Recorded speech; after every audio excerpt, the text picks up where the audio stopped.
अगर आपको एक ऐसा मौका मिले जिससे आप रातों रात अमीर बन सकते हो, लेकिन उसके बदले आपको अपनी ईमानदारी गिरवी रखनी पड़े, तो क्या आप वो सौदा करेंगे?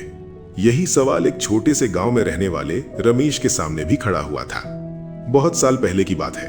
एक छोटा सा गांव था जहां लोग साधारण जीवन जीते थे।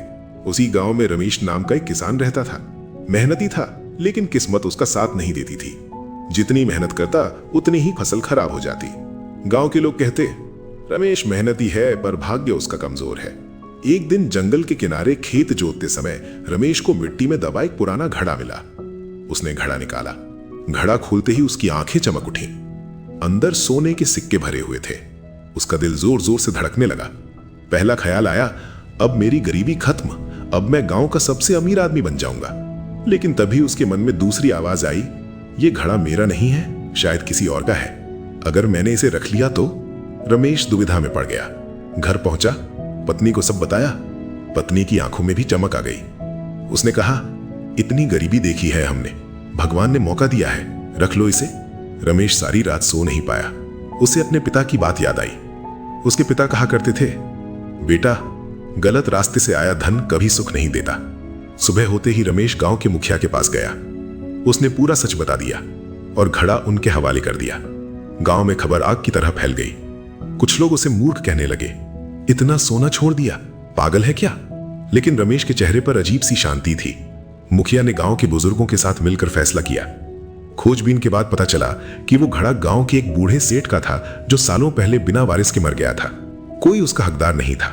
गांव वालों ने मिलकर फैसला किया कि वो सारा सोना गांव के विकास में लगाया जाएगा। नए कुएं बनेंगे, स्कूल बनेगा, सड़क बनेगी।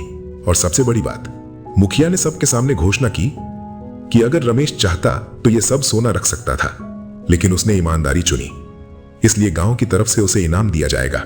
रमेश को कुछ सिक्के इनाम में मिले, लेकिन असली इनाम कुछ और था। अब गांव का हर आदमी उसकी इज्जत करता था। उसका नाम विश्वास का प्रतीक बन गया। कुछ सालों बाद वही स्कूल जो सोने से बना था, रमेश के बेटे ने वहीं पढ़ाई की और आगे चलकर बड़ा अधिकारी बना।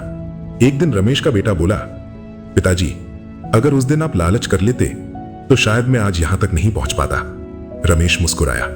उसे समझ आ गया था कि असली दौलत सोने के सिक्कों में नहीं, चरित्र में होती है। आज के समय में भी हम सबके सामने ऐसे मौके आते हैं जहां जल्दी फायदा दिखता है, लेकिन अंदर की आवाज कुछ और कहती है। सवाल यह नहीं है कि मौका कितना बड़ा है, सवाल यह है कि आपका चरित्र कितना मजबूत है। याद रखिए, गलत तरीके से मिली जीत थोड़ी देर खुश करती है, लेकिन सही रास्ते की हार भी जिंदगी भर का सम्मान दे जाती है।